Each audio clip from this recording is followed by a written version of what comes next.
मेरे प्यारे बच्चों, नमस्कार आप सभी को। भाई सीजीएल सुपर सेट 7 में आप सभी का स्वागत है। 2025 में जितनी भी शिफ्ट हुई थी उनमें 7 शिफ्टें उठाई थी। आज 7वीं शिफ्ट है। तो आज सीजीएल 2025 में जितने ही बढ़िया सवाल आए थे वो मैंने सारे ले लिए हैं। आप सभी का स्वागत। अब सीधा पढ़ाई पर आते हैं बिना समय खराब किए। 12 सितंबर 2025 की शिफ्ट है। पहला सवाल है, कहते हैं यार रेशियो बताइए। देखिए मेरे बच्चे, दो तरीके हैं, एक तो पूरा सवाल सोल्व करना, दूसरा ऑप्शन से मैचिंग उठाना। भाई 0.3 को हम चाहें तो 30% लिख सकते हैं। 0.3 का मतलब 30% है, तो यहाँ 30 है तो यहाँ 60 है, यहाँ 2 है या 1 है। तो हमें पता चला कि 2a बराबर 1b है। तो यार यहाँ से स्पष्ट पता चल जा रहा है ए और बी का रेशियो 1:2 है। यानी ए छोटा होगा बी बड़ा होगा। तो ये तो बड़ा आ गया ए, ये ए बड़ा आ गया, यहाँ ए बड़ा आ गया। जबकि सच बात ये कि ए की वैल्यू 1 तो बी की वैल्यू 2। भाई ए का डबल कर रहे हैं तो बी के बराबर आ रहा है, तो ए छोटा होगा तो ए के ऑप्शन है। दूसरा, अगर मुझे पूरा ही सवाल सोल्व करना है फिर मैं इस सवाल को कैसे देखूं। तो देखिए यार, 1/6 को परसेंटेज बनाएंगे तो मजा नहीं आएगा काटने में। तो सबको क्या करो कि डेसिमल में ले लो। तो इसे हम लिख देते हैं, ए को 60% को हम लिखेंगे 3/5, बी को हम लिख लेते हैं 0.3 को वो 3/10 और सी को 1/6। आपने कहा ठीक है। अगर हम पूरा सवाल डिटेल सोल्व करें, अब क्या करो, इस सब को है ना 5 10 6 कैल्शियम ले लो, 30 30 से गुना कर दो। यहां पे भी, यहां पे भी, यहां पे भी। कोई दिक्कत है भाई 30 से गुना करने में? या तो आप 30 से कर लो, या फिर अगर आप ऐसे नहीं करना चाह रहे तो इन सबको है ना के इक्वल मान लो। और के को ऐसा नंबर मानो जो 3 से और 1 से कट जाए। तो 3 3 1 कैल्शियम 3 ले लो। तो इन सबको इक्वल मान लो मेरे बच्चे 3k के।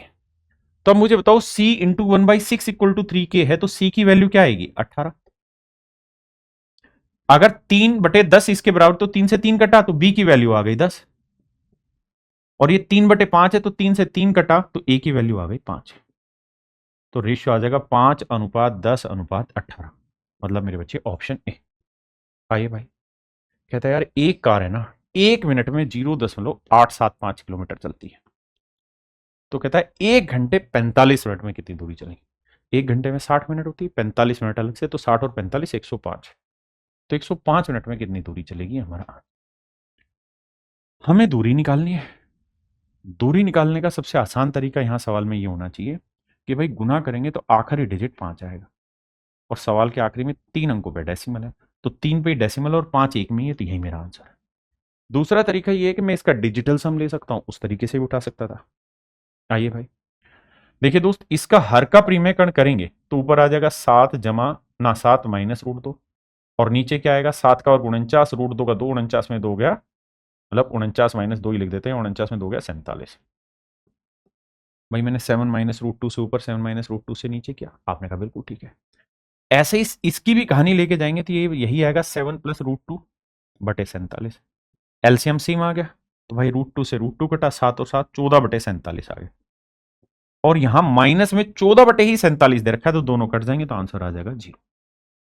क्या आएगा बाबू आंसर? 0। आइए, तो कुछ ऊपर नीचे हो गया, इसको सही करते हैं। देखिए दोस्त, सवाल में कहता है एक परिवार है जिसका खर्चा खाने पे, क्लोथिंग पे और एंटरटेनमेंट पे, और कहता है इस खर्चे का अनुपात 2:4:4 है।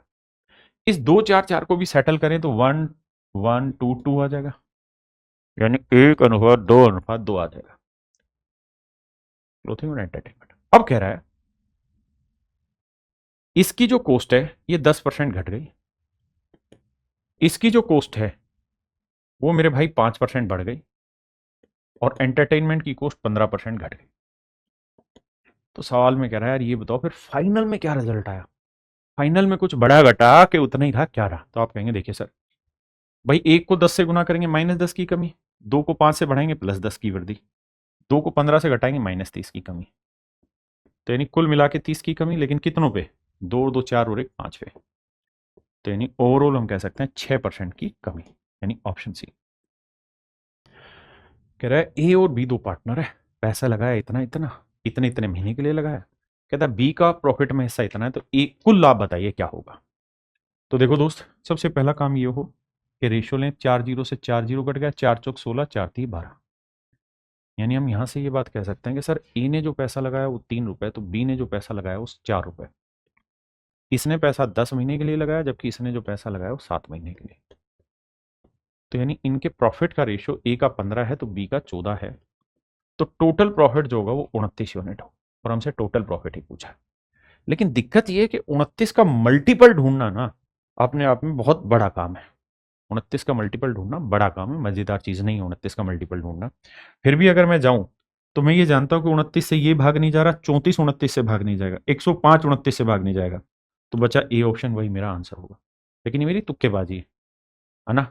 क्यों तुक्केबाजी? क्योंकि आंसर हो सकता है अप्रोक्सीमेशन में दिया हो। ठीक है जी। लेकिन फिर भी अगर मुझे तुक्का लगाना हो तो मेरा 99% तुक्का सही जा सकता है 34,800 पे। अब मुझे सोल्व भी करना है तो करते हैं भाई। 14 यूनिट की वैल्यू दे रखी है 16,800, तो मुझसे पूछा 29 यूनिट की वैल्यू कितनी। अब देखिए यार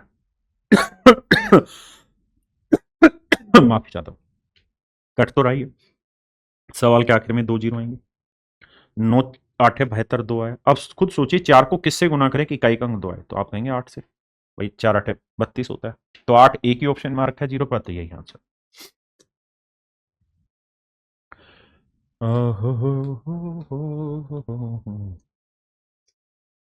सवाल ने कहा कि भाई दो व्यक्ति ए और बी ने एक खेत किराए पर लिया है। दो व्यक्ति ए और बी ने एक खेत किराए पर लिया है। वह 6 महीने के लिए खेत में 21 घोड़े और 2 महीने के लिए 15 गायें रखता है। ए और बी दो आदमी।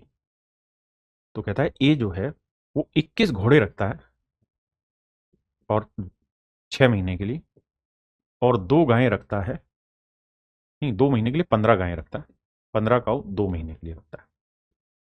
बी जो है वो 6 महीने के लिए 15 गायें, 6 महीने के लिए 15 गायें, और कहता है 7.5 महीने के लिए 40 भेड़े रखता है।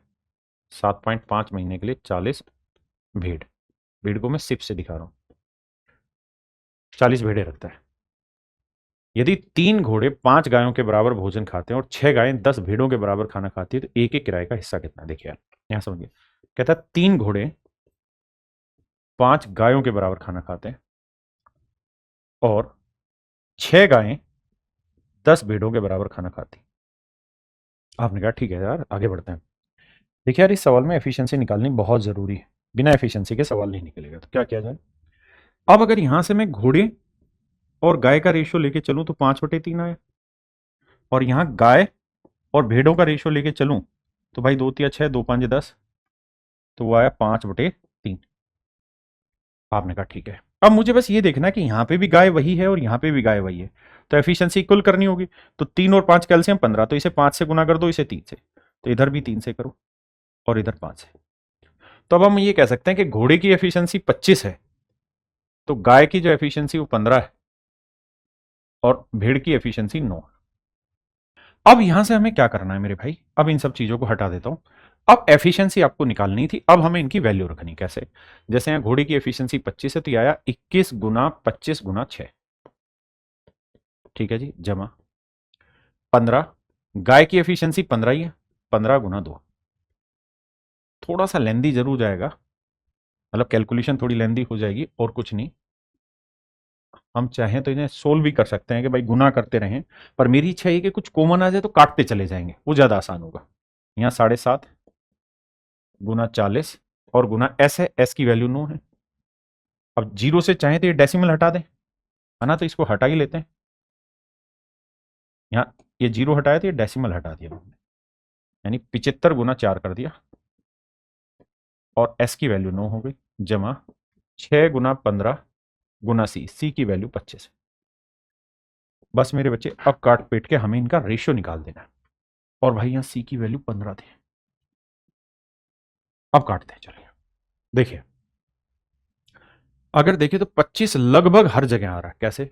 25 से यहां गया, 25 यहां 2 बार 5 काटेंगे तो 3 और 3 बचेगा, 25 थी 75 आया, और यहां 5 2 बार काटेंगे तो 9 बचा।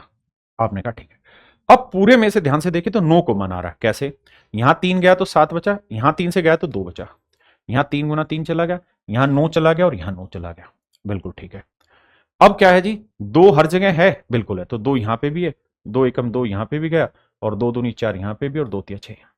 अब सवाल बहुत आसान है, यहां 7 बचा और यहां 1 बचा, तो 7 और 1 8। यहां देखें तो भाई 3 दूनी 6 बचा और यहां बचा केवल 3, तो 6 और 3 9। तो टोटल हिस्सा 17 है, तो उसमें ए का हिस्सा है 8, तो आंसर आ गया 8/17 यानी ऑप्शन है। देखिए दूसरा तरीका ये तो था ही कि हम यहां से कैलकुलेट करते रहते और वैल्यू जोड़ते रहते भाई 25 गुना 6 150, 150 गुना 21 करते, लेकिन वो टाइम टेकन प्रोसेस होता। लेकिन अगर कुछ चीजें कॉमन आके पहले ही कट जा रही हैं तो हमें उसको काटने में ज्यादा आसान तरीका है, हमें काट लेना चाहिए सवाल को। तो ये सवाल थोड़ा कैलकुलेटिव आप कह सकते हैं, लेकिन सवाल इजी था। अब देखिए भाई कह रहा है 2 individual A and B rent a posture. A जो है पिछले वाले सवाल की तरह कहता है 16 गाय रखता है 3 महीने के लिए और 20 भेड़े रखता है 4 महीने के लिए। एंड बसेस बसेस अबे टाइपो एरर कर दिया गई। एंड बी यूजेस, हाँ बी यूजेस है, यानी वो ये कह रहा है कि बी जो करता है वो ये काम दिखा रखा बी का। बी के मामले में कह रहा है कि भाई 30 भेड़े रखता है 6 महीने के लिए और 4 गाय रखता है, नहीं बस इतना ही। कहता है बी 6 महीने के लिए 30 भेड़ों का उपयोग करता है, ठीक है, और 4 गाय 8 भेड़ों के बराबर है। 4 गाय 8 भेड़ों के बराबर। देखिए यार यहां से अगर रेशियो लेंगे 4 कम 4 4 दूनी 8, तो गाय की एफिशिएंसी 2 आ गई तो भेड़ की एफिशिएंसी आ गई 1 2:1। बस अब वैल्यू रखनी, गाय की 2 रखेंगे तो 16 दूनी 32, ऐसे ही लिखते हैं 16 गुना 2 गुना 3 जमा 20। एस की वैल्यू 1 है गुना 4, एस की वैल्यू 1 है तो ये 30 गुना 6 ही बना। अब देखिए कुछ कॉमन आता है तो पहली ट्राई होगी कॉमन लेके खत्म किया जाए। जैसे अगर आप ध्यान से दिमाग दौड़ाएं तो मेरे प्यारे बच्चों हमारा 4 कॉमन आएगा, 4 से काटेंगे 4 आया, 4 से ये गया और 4 से काटेंगे तो 2 यहां गया 2 यहां, 2 काटेंगे तो यहां 3 बचा और 2 काटेंगे तो यहां 15 बचा। आपने कहा ठीक है, अब यहां जोड़ना ही पड़ेगा भाई, 4 दूनी 8, 8 दिया 24 यहां आया और 20 यहां आया, तो 24 और 20 कितना आ गया 44, और यहां 15 दिए कितना आ गया जी 45, तो टोटल हिस्सा 45 44 कितना आ गया 89। उसने पूछा किसका, ए का हिस्सा, तो ए का हिस्सा आया 44/89, यानी मेरे प्यारे बच्चों ऑप्शन ए। तो ए का हिस्सा आया 44/89। देखिए यार सवाल ने कहा, कहता है 3 ग्रुप है बच्चों के और इनमें छात्रों की संख्याओं का जो अनुपात है ना, लेट से ए बी सी 3 ग्रुप है समझने के लिए। कहते हैं इनमें छात्रों की संख्याओं का अनुपात 2:3:5 है। इनकी औसत आयु 18 साल है, तो इनकी 20 साल है, तो इनकी 22 साल। कहते हैं यार सभी का एवरेज निकालो क्या होगा। तो भाई एवरेज तो मुझसे बेहतर, कहना गलत है ऐसे तो, लेकिन हमसे बेहतर कोई नहीं पढ़ाता क्योंकि सिखाया ही मैंने ये। अब हम यहाँ एक काम कर सकते हैं कि एवरेज अपनी तरफ से कुछ भी मान लेते हैं, लेट से 20 मान लेते हैं, तो ये कितना कम है जी 2 कम, कितनों पे 2 पे, तो 4 की कम, ये तो 0 ही हुआ। ये 2 ज्यादा है 5 पे, तो 10 ज्यादा, तो 10 ज्यादा 4 कम अभी भी 6 ज्यादा आ रहा है, और 6 ज्यादा कितनों पे 2 और 3 5 और 5 10 पे, तो यानी 0.6 और बढ़ जाएगा, तो नया औसत आएगा 20.6 यानी ऑप्शन बी। देखिए यार सवाल कह रहा है भाई 11 संख्याओं का औसत 68 है। डिटेल में करूं तो ऐसे कि भाई 11 संख्याओं का औसत 68 है, बिल्कुल ठीक है। अब कहता है पहली 5 संख्याओं का एवरेज 63 है, आखिरी 5 संख्याओं का जो एवरेज है वो 72 है। तो कहता है एक बीच की संख्या रह गई, उसी के बताइए क्या होगा, यानी जो छठी संख्या उसी की वैल्यू बतानी क्या होगा। अब या तो कैलकुलेशन करके यूनिट डिजिट चेक कर सकते हैं, बहुत आसान है यूनिट डिजिट चेक करना। जैसे 5 3 15 5 आया, 5 दूनी 10 0 आया जमा ए, तो यहां से यूनिट डिजिट देखेंगे तो 5 प्लस ए आया, और यहां देखें तो 1 8 है 8 है। अब 5 में क्या जोड़े क्या 8 है, नेचुरल सी बात है 3 जोड़े इकाई अंक, और 3 एक ही ऑप्शन में, तो यही मेरा आंसर। देखिए यार कह रहा है कि 300 से 450 के बीच उन सभी पूर्णांकों का औसत ज्ञात करिए जो 13 से भाग होता है। एवरेज में अगर लगातार नंबर हो, कंजुगेटिव नंबर हो, तो एक तरीका होता है, पहला निकालिए आखिरी निकालिए, दोनों को जोड़ के 2 से भाग दे दीजिए, वो एवरेज आएगा। तो मुझे ये देखना है कि 300 के आसपास कौन सा नंबर है जो 13 से भाग होता है, 300 से बड़ा, क्योंकि इनके बीच है। तो आप कहेंगे देखो सर मूर्ख होगा, तो ऐसे भाग देगा, 13 दूनी 26 बचा 4, फिर 13 ती 39 बचा 1, तो 13 और 1 का डिफरेंस 12, तो 300 में 12 जोड़ दोगे तो आएगा 312, यानी पहली संख्या 312 होगी जो 13 से एग्जैक्ट होगी, अगली 13 ज्यादा 325 हो जाएगी, और ऐसे ही चलती रहेगी। इनकी जरूरत नहीं है आपको, ये फालतू टाइम पास है। अब मुझे देखना है कि 450 के आसपास, यार नंबर छोटा है, हमें ऐसे भाग देने की जरूरत नहीं, आप कंपटीशन के बच्चे हैं, तो आप भाग देंगे 13 दूनी 34 39, बचा कितना, मुझे समझाना है इसलिए लिखना पड़ रहा है 0। 13 चौको 52, बचा 8 से 1। तो देखिए इससे बड़ा नंबर होता तो मैं इनका डिफरेंस जोड़ता, अगर छोटा चाहिए तो 8 घटाओ, तो 452 में 8 घटाया 442। अब पहला नंबर आपके पास आ गया, लास्ट नंबर आपके पास आ गया, तो एवरेज में इन दोनों का जोड़ बटे 2, 442 बटे 2। बस सिंपल यार। अब कैसे करें, देखो यार, 2 और 2 4, 4 और 1 5, 4 3 7, 2 से भाग देंगे 2 3 6, 2 7 14, 2 7 14, 373, ऑप्शन बी। दूसरा, ये तो मैंने आपको समझाया कि सवाल को सोल्व कैसे करना है। अब आंखें खोलनी भी सीखे सवाल में कैसे। अगर आप दिमाग दौड़ाएं इस सवाल में तो आप ये बात समझेंगे कि इस पूरे सवाल में जो नंबर हैं वो 300 से 450 के बीच में, 300 से 450 के बीच में, और नंबर लगातार हैं कंजुगेटिव में। तो यानी अगर नंबर 300 से 450 के बीच में है तो ये भी तो तय रहा कि संख्याएं जो औसत आएगा वो भी तो इनके बीच का ही कहीं आएगा ना। और एक ही ऑप्शन दे रखा है मेरे भाई जो 300 से 450 के बीच में, बाकी सारे ऑप्शन ऐसे हैं या तो ज्यादा है या कम है। तो ऑटोमेटिक एक ही आंसर है ऑप्शन बी। हाँ जी, आई। और ऐसा नहीं केवल यही है, और भी बड़े सारे तरीके। अगर आप संख्याओं को 13 से भाग दे रहे हैं तो आपको पता है कि पहला नंबर भी 13 का मल्टीपल होगा और आखिरी नंबर भी 13 का कोई मल्टीपल होगा। के एल लगा लो, ये के वन लगा लो। तो जब हम इन्हें जोड़ेंगे और 2 से भाग देंगे तो अगेन जो आंसर आएगा वो 13 का ही मल्टीपल आएगा। लेकिन मैं इसको बहुत ज्यादा प्रीफर इसलिए नहीं किया कि 13 से भाग देना थोड़ा मुश्किल काम है, उससे ज्यादा आसान था कि 300 से 450 के बीच ढूंढ लेना। लेकिन ये एक अच्छा तरीका दिमाग रखना। भाई जो चीज आपको नहीं लग रही है ना, सवाल बताते हो समझ में आते हो, तो उसको लिख लेना एक कॉपी में कि अच्छा यार इस सवाल में सर ने ये चीज बताई थी और ये थोड़ा ठीक लगा हमें, तो लिख लो। और अगर आप लोगों को हमारी मेहनत पसंद आ रही है, चाहे तो आप इस हिस्से को स्किप भी कर लें। तो मेरे भाई आप किसी भी बच्चे को, एक बच्चे को आप जिम्मेदारी ले लें इस वीडियो के बिहाफ पे, कि इस वीडियो के बिहाफ पे अगर ये आपको चीज अच्छी लग रही है तो किसी भी एक बच्चे को आप कैरियर के बारे में बता सकते हैं या मेरे बारे में बता सकते हैं। मैं आपका बहुत धन्यवाद करता हूँ, थैंक यू। अब आते हैं सवाल पे। देखिए यार 12.5% और 560, 12.5% की फ्रैक्शन होती है 1/8 गुना 560, इसकी फ्रैक्शन होती है 2/3। मतलब ये लिखना नहीं है, मुझे समझाना है इसलिए लिखना पड़ रहा है। 240 आपको समझ में आना चाहिए। 8 7 56 70, 3 8 24, 8 दूनी 16, 160, 230 मेरा आंसर। करो भाई। देखिए भाई वो कह रहा है कि यार 500 रुपए प्रति शर्ट पर 2% कमाई करता है, तो 500 का 2% कितना हुआ जी, 10 रुपए एक शर्ट पे। और कहता है 150 रुपए पे 12% कमीशन कमाता है, तो 150 का को 12 से गुना करेंगे, 15 गुना 12 कितना होता है, 180। एक जीरो पहले से थे तो 18 रुपए कमाई करेगा टी शर्ट पे, इस पे टाई पे। अब कह रहा है एक दिन में 3 तो शर्टें बेच देता है और 4 टाई बेच देता है, तो एक दिन में कमाई हो गई इतनी। कह रहा है अगर यही कमाई 30 दिन तक चला दें तो कह रहा है यार आंसर बताओ क्या होगा। देखो भाई 18 चौक 72, 10 3 30, तो 102 गुना 30 आएगा, तो एक जीरो आएगा और फिर यूनिट डिजिट 3 दूनी 6 आना चाहिए। जीरो के बाद इकाई का अंक 6, एक ही ऑप्शन है सी। भाई बेईमान दुकानदार का सवाल है, कहता लागत मूल्य पर 5% की हानि लेता है। 5% 1/20 यानी 20 की चीज 19 में दिखा रहा है, लेकिन वजन में 20% कम वजन तोलता है। 20% 1/5 यानी ग्राहक को तो दिखाएगा 5 वजन लेकिन देगा 4 ही वजन। तो कहता है उसका लाभ हानि, तो 5 चौक 20, 16 से 19, प्रॉफिट कमाएगा भाई 3 रुपए का, तो 3/16 का प्रॉफिट।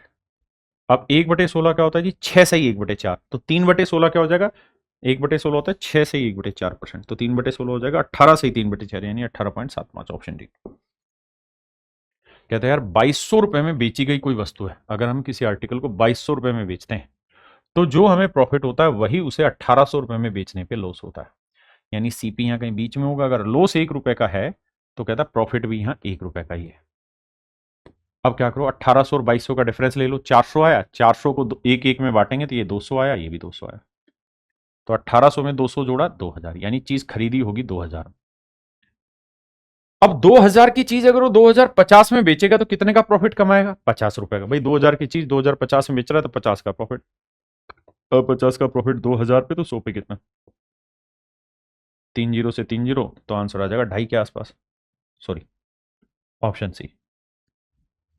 देखिए भाई यही सवाल कितनी बार इन्होंने पूछा है, हर शिफ्ट में पूछ रहे हैं। क्या कह रहा है कि एक मोबाइल फोन रिटेलर एक फोन को पी रुपए में बेचता है, यानी उसका सेलिंग प्राइस है पी रुपए।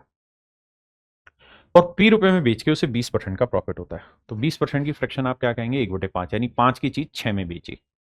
बिल्कुल ठीक है। अब कहता है एक विशेष त्योहारी ऑफर के लिए वह उसी फोन को 1.5 पी पर बेचता है। देखिए यार, यह लैंग्वेज में मिस्टेक है हिंदी में। ये बेचता है नहीं, मार्क करता है इस पे। हिंदी भाषा के साथ धोखा हो रहा है। बेचता है नहीं, अंकित करता है। यानी वो बेसिकली जो मार्क प्राइस डिसाइड कर रहा है ना, वो इस 6 का 1.5 डिसाइड कर रहा है। 1.5 पी, तो पी की वैल्यू 6, तो 1.5 की वैल्यू 9। अब कहता है कि अब अगर वो इस पे 10% का डिस्काउंट दे, तो 9 पे 10 का डिस्काउंट यानी 0.9 का डिस्काउंट, तो बेचेगा 8.1 में। अब 5 की चीज 8.1 में बेचेगा, 3.1 का प्रॉफिट। तो भाई 3.1 का प्रॉफिट 5 पे, तो 100 पे कितना?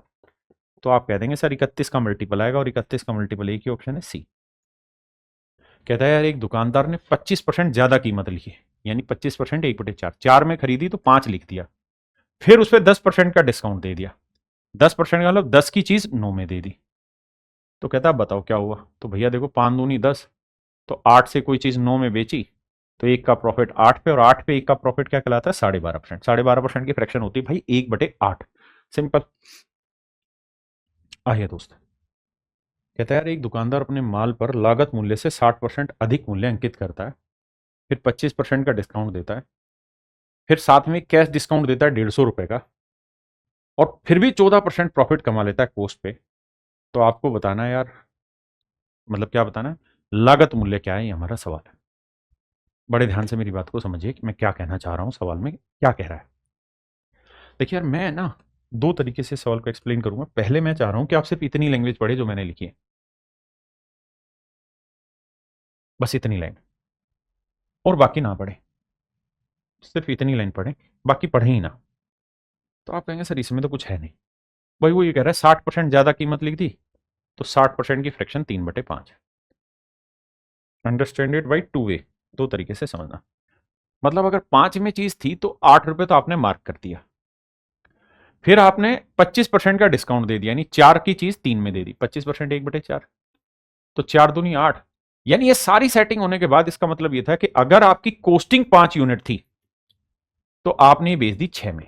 ध्यान देना मेरे शब्दों को, आपने बेच दिया 6 में।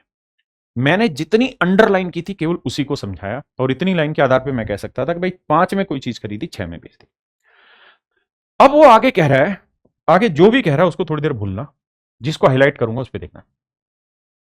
And still makes a profit of 14% on the coast price. कहता है अब भी वो कोस्ट प्राइस पे 14% का प्रॉफिट कमा ले रहा है। मैं ये पूछना चाह रहा हूं यार आपसे कि उसका कोस्ट प्राइस है कितना? तो आप कहेंगे 5, और 5 का 14% निकालेंगे तो आप कहेंगे 0.7। अबे डकनो, 5 का 14%, तो 14×5 = 70/100, यानी 0.7 का प्रॉफिट कमा लिया। तो यानी वो चीज कितने में बेच रहा है? 5.7 में। यानी वो चीज बेच रहा है 5.7 में। जबकि हमारे हिसाब से अगर वो एक लाइन जो हम ना पढ़ें, तो उस हिसाब से चीज बिक रही थी 6 रुपए में। तो 6 की चीज 5.7 में बेची गई, तो और एक्स्ट्रा डिस्काउंट दिया होगा कितने का? 0.3 का। और 0.3 यूनिट की वैल्यू ही तो 150 रुपए है। 0.3 यूनिट की वैल्यू ही तो मेरे बच्चे 150 रुपए, यही समझना है। तो भाई आप कहेंगे 0.3 की वैल्यू 150 है, तो एक की वैल्यू आ गई बटे 0.3। अब हमसे पूछा है लागत मूल्य ज्ञात करिए, तो लागत मूल्य था 5, 5 की वैल्यू बताइए होगा। देखिए पॉइंट हटाएंगे 0, 3×5 = 15, 2500 हमारा आंसर आ जाएगा डायरेक्ट। क्लियर है मेरे भाई? एक तरीका तो ये थोड़ा स्मार्ट तरीका है जो हम क्लास में पढ़ाते हैं। अब इसी चीज को थोड़ा और गहराई में पकड़ने की कोशिश करते हैं और डिटेल समझते हैं। आप सवाल को ऐसे भी देख सकते थे, ये सीपी है, ये एसपी है, ये एमपी है। आप सीपी 100 मान लो, मार्क प्राइस हो गया 160। कोई दिक्कत है? नहीं भाई, 60% ज्यादा है। फिर अब उसने कहा जी 14% का हम प्रॉफिट कमा रहे हैं, तो 14 का प्रॉफिट कमाया, तो इसका मतलब एक्चुअल में आपने चीज 114 में बेची। हाँ। कह रहा है यार उसने डिस्काउंट 25% का दिया, तो 160 का 25% निकालेंगे 1/4, तो 40 का डिस्काउंट, चीज बेची 120 में। लेकिन हम कह रहे हैं बिकी 114 में, इस वजह से क्योंकि उसने एक डिस्काउंट और दिया है, कितने का? 6 यूनिट का, और 6 यूनिट की वैल्यू 150 रुपए है। तो एक की वैल्यू कितनी? तो 100 की वैल्यू कितनी? तो you can do this question by this way और by that way, it is totally depend on you. कह रहे यार 45 रुपए प्रति किलोग्राम, यानी चीनी के लगभग कितने किलोग्राम को? कहता है 45 रुपए पर केजी रेट वाली चीनी को 32 रुपए पर केजी रेट वाली चीनी के साथ मिलाना है। यहां से 25 किलो ले रहे हैं ताकि मिश्रण को इतने रुपए में बेचने पे 15% का प्रॉफिट हो जाए। इतने में बेच के 15% का प्रॉफिट हो जाए तो लाभ, मैं मतलब बताइए यहाँ क्वांटिटी कितनी है। तो भाई 15% की फ्रैक्शन होती है 3/20, यानी 20 में खरीदा, 3 का लाभ, तो 23 में बेचा, तो 23 यूनिट रिप्रेजेंट कर रहा है 43.7 को। तो सीपी यानी 20 यूनिट की वैल्यू कितनी, जीरो से डेसिमल, 23 से कटेगा ही कटेगा, 23 से कम 23, 207 आया तो 9 आया, 19 19 दूनी 38, यानी कोस्ट प्राइस जो आएगा वो 38 रुपए पर केजी आएगा। अब 45 में 38 गया, 7 और 38 में 32 गया 6, तो आंसर आया 7:6। देखना यार मैंने गलत कर दिया क्या?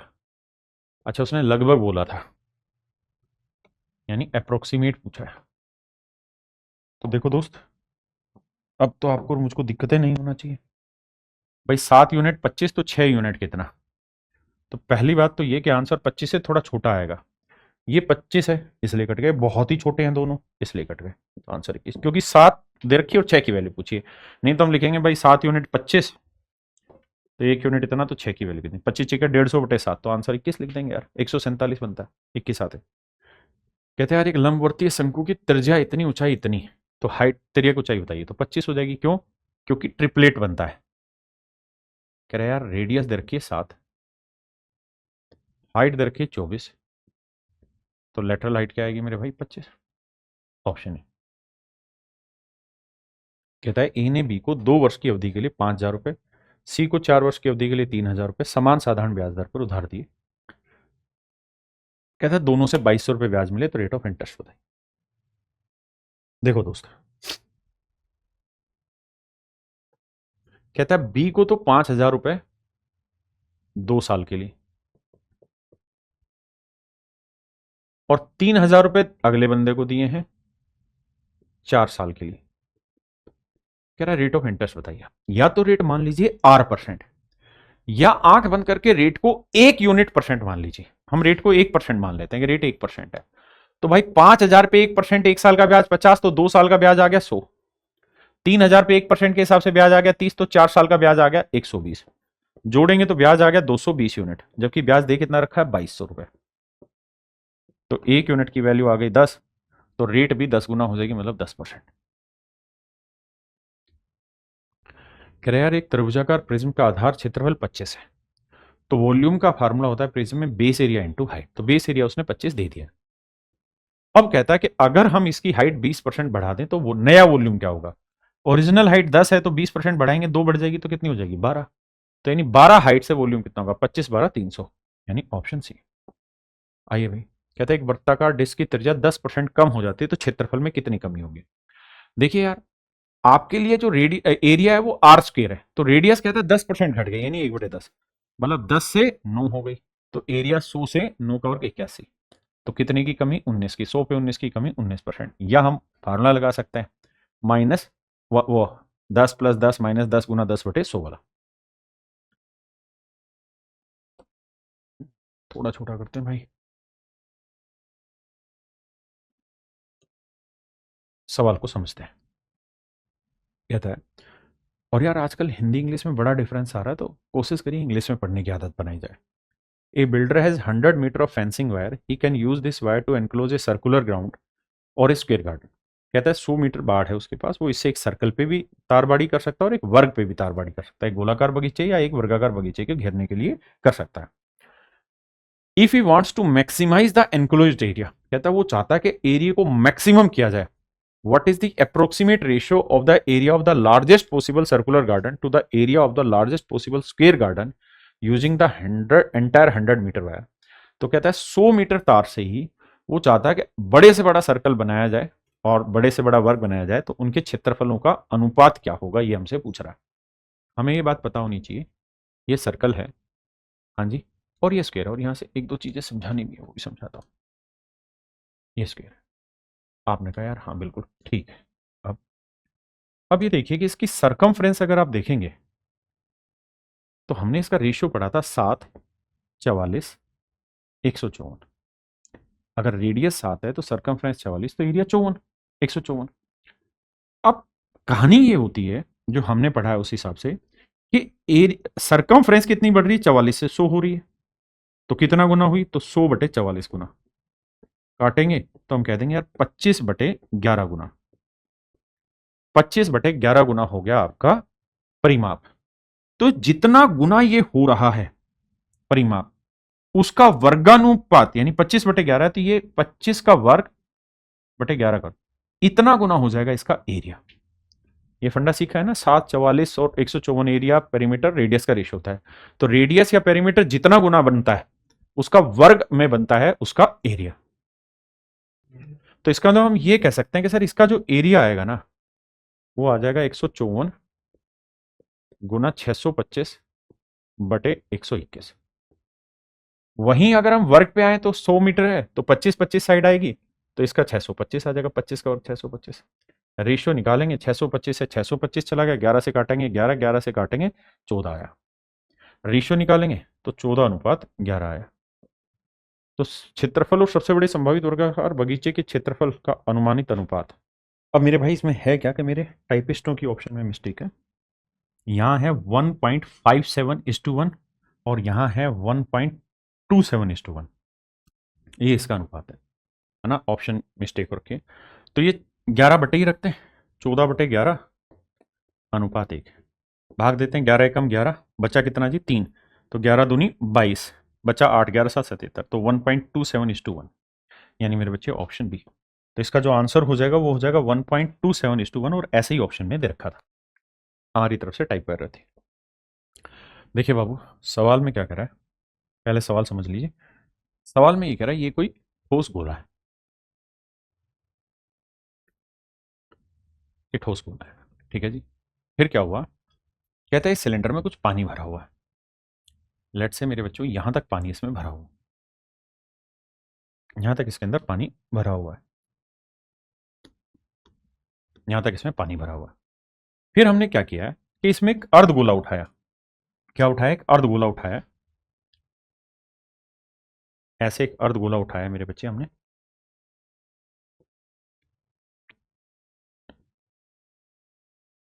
ऐसे मेरे बच्चे हमने एक अर्धगोला उठाया और उस अर्धगोले का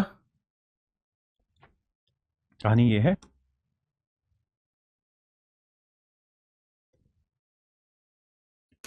बहुत प्यार करते हैं तुमको सनम। देखिए भाई